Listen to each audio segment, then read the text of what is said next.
हमने रिंकू को 2018 में अपना आईपीएल डेब्यू करते हुए देखा, लेकिन 2022 इस व्हेन मतलब उन्होंने थोड़ा अपना दिखाया कि भाई हम हैं यहाँ पे, हम कर सकते हैं कुछ। टीम्स फिर भी स्लो लेफ्ट आर्म डलवा सकती हैं क्योंकि उनको पता है कि रिंकू भी नहीं मारेगा और अगला अगर सामने रसल है या रहाने है या कोई भी और राइटी है तो वो भी शायद नहीं मारेगा।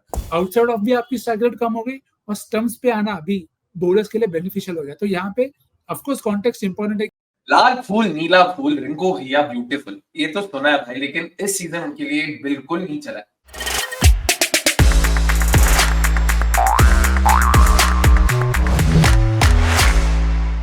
$14 करोड़ दिया है भाई को, लेकिन अब तक 10 इनिंग्स में उन्होंने 200 से कम रन बनाए।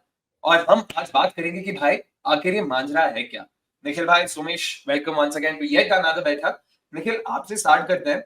रिंकू भैया, एक तो मतलब पहले बताइए कि चल क्या रहा है वहां पे, बिकॉज अनफॉर्चुनेटली इतने सारे एक्सपेक्टेशंस के बाद भी वो खड़े उतर नहीं पाए उन एक्सपेक्टेशंस पे। बिल्कुल, अगर एकदम ही छोटे बातों में कहना है तो ऊपर भेजिए मालिक, हम ऊपर खेलना चाहेंगे।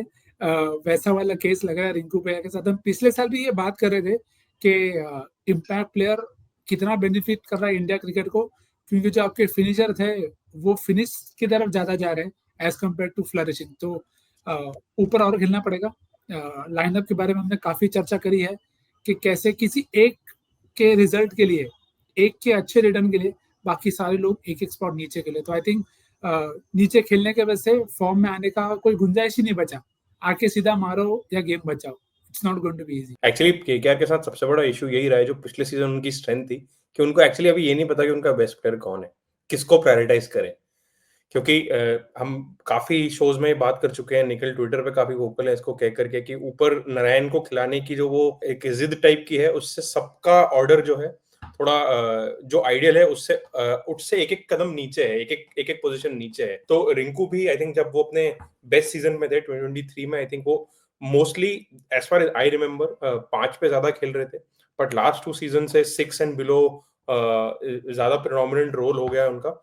हालांकि मैं फिर भी ये कहूंगा कि ये सीजन लास्ट ईयर के कंपैरिजन में काफी बेटर जा रहा है। एवरेज 33 का है, स्ट्राइक रेट 140s में है, which is not bad, but point is कि 6, 7, 8 वाले रोल में is 140 a good enough strike rate? I don't think so. Nikhil भाई, हमने रिंकू को 2018 में अपना आईपीएल डेब्यू करते हुए देखा, लेकिन 2022 इस व्हेन मतलब उन्होंने थोड़ा अपना दिखाया कि भाई हम हैं यहाँ पे, हम कर सकते हैं कुछ। What do you think has changed in the last 4 seasons? क्योंकि उसमें भी हम अगर चाहें तो उसको 2 कैटेगरीज में डिवाइड कर सकते हैं, 22 और 23 और फिर 24 और 25। आपके हिसाब से ये 2 सालों के सेट्स में क्या बदला? सबसे बड़ा और सबसे महत्वपूर्ण चेंज ये हो गया है कि इम्पैक्ट प्लेयर आने के बाद जो मौका आपको मिलता था किसी भी स्थिति में ऊपर आने का, वो एकदम ही चला गया। तो जब आपको ये याद रखना पड़ेगा कि हम एक तो जब प्लेयर्स को कम देखते हैं तो जितना देखते हैं उसी में जज कर लेते हैं, but when team start to get to see player more, उनके खिलाफ प्लान्स बनना भी शुरू होते हैं।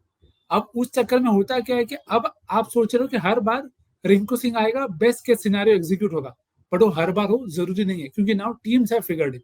तो 22-23 में जो उनके लिए चला, ऊपर आके खेलना, थोड़े मौके मिले, सेट होके फिर वो अच्छा खेले। तो थोड़ा कॉन्टेक्स्ट ये भी है कि कंडीशंस पिछले साल जैसी नहीं है। उसके पहले जब आप देख रहे थे तो बैटिंग फ्रेंडली कंडीशंस थे, ड्यू आ रहा था, तो शुरू करना फिर भी इजी था।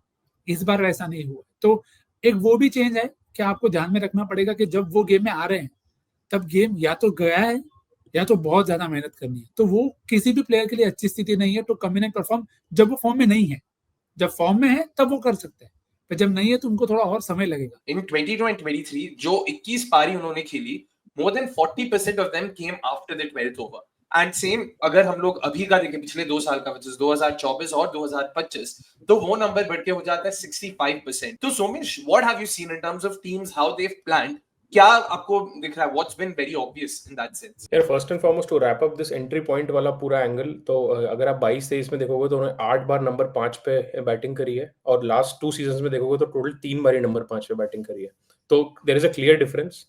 अब आते हैं कि उनकी बैटिंग पे किस तरह से उनका प्रोग्रेशन रहा है। अगर आप उनके फर्स्ट 10 बॉल्स के नंबर्स देखोगे तो अगेंस्ट पेस भी स्ट्राइक रेट कुछ 120 का है, एंड अगेंस्ट स्पिन भी स्ट्राइक रेट जो है वो और कम होकर 102 का हो जा रहा है। एंड अगेंस्ट स्पिन तो ईयर आफ्टर ईयर ही इतना कुछ खास नहीं था। 2023 में देखोगे तो फर्स्ट 10 बॉल्स के स्पिन के अगेंस्ट नंबर 101 थे। लास्ट ईयर थोड़े ज्यादा थे क्योंकि लास्ट ईयर ओवरऑल कंडीशंस भी थोड़ी बेटर थी जो निखिल ने जिस बारे में बात की, 115 का स्ट्राइक रेट था उनका फर्स्ट 10 बॉल्स में।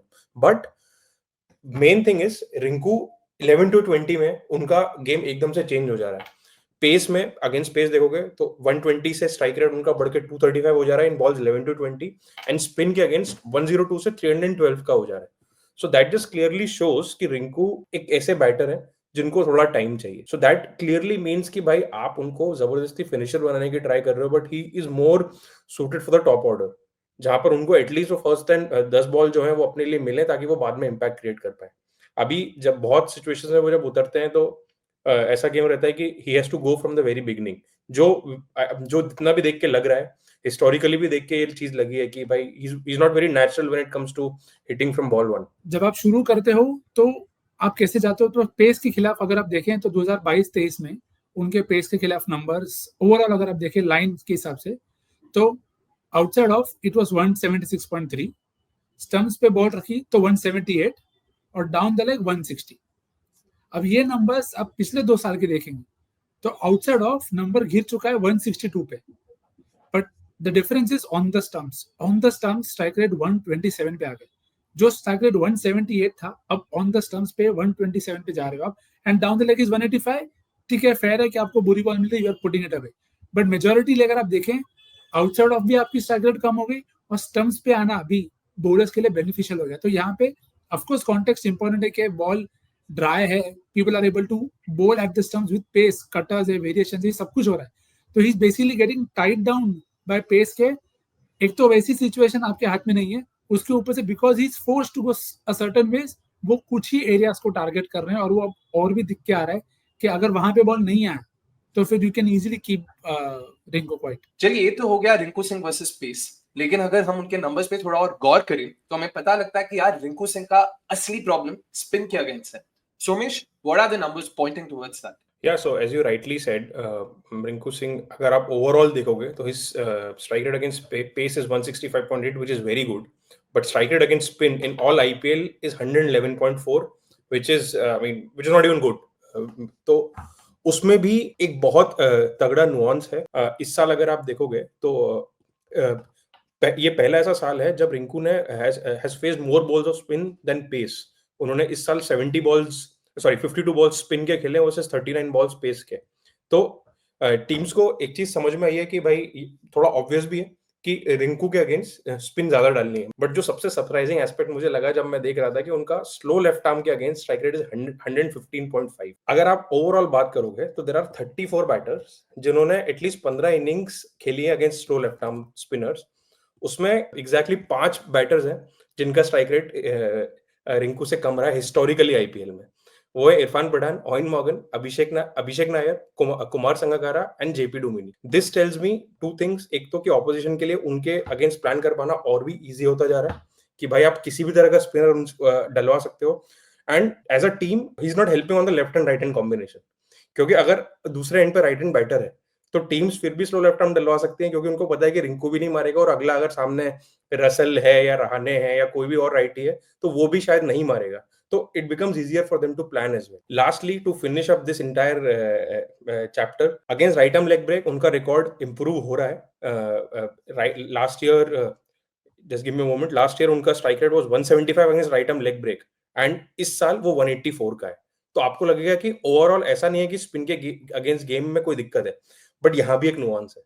अगर आप राइट आर्म लेग ब्रेक में भी देखोगे तो his numbers are very good against Bishnoi, Rashid, Digvesh. बहुत क्लियर है कि Rinku is loving pace on the ball. तो अगेन ऑपोजिशन के लिए भी, बॉलर्स के लिए भी इजी होता जा रहा है प्लान करने का कि भाई रिंकू है तो पेस मत दो, प्रॉब्ली चांसेस आर कि जो मैचअप है that will work in your favour. पहले तो कभी-कभी यही होता है कि ज्यादा नंबर्स पता चलने से जो छवि होती है प्लेयर्स की आपके मन में वो एकदम से चेंज हो जाती है, but sorry Rinku, hopefully this jinx works for you. तो स्पिन की जो हम बात कर रहे थे 22-23 में अगर उनका प्रेफर्ड एरिया देखें, again for any left hander, yes, mid wicket से लेके मिड ऑन तक ऑलमोस्ट 46% रन उन्होंने उस एरिया में मारा। अंडरस्टैंडेबल है, आप उस जगह पे जाओ। अब वो area in the last 2 years has even become only mid wicket. उनके 31% ऑफ रन सिर्फ मिड विकेट पे आ रहे। स्ट्राइक रेट बढ़ गया है बिल्कुल, 180 के ऊपर, 189 के कुछ आसपास आपका स्ट्राइक रेट है, बट द पॉइंट इज उसके अलावा पूरा ग्राउंड खुला है for the teams to target.